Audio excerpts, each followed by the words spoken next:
Assalamu alaikum wa rahmatullahi wa barakatuh. Ndugu zangu mnaonisikiliza na mnaonitazama, katika maisha yetu sisi Waislamu muda wote tunakuwa katika ibada.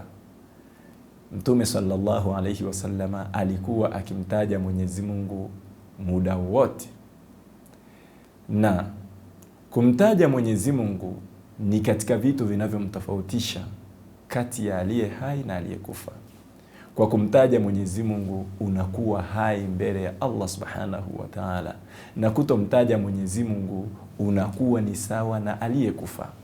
Hivyo hivyo katika majumba ambayo tunayoishi, kuna tofauti kati ya nyumba ambayo ndani yake Mwenyezi Mungu anatajwa kwa wingi na nyumba ambayo Mwenyezi Mungu hatajwi kabisa.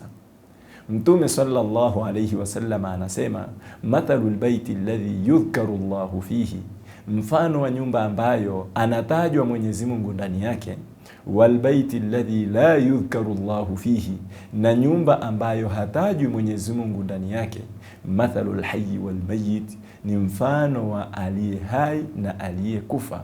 Kwa hiyo nyumba ambayo Mwenyezi Mungu hatajwi ndani yake ni mfano wa maiti, na nyumba ambayo Mwenyezi Mungu anatajwa ndani yake ni mfano wa aliye hai.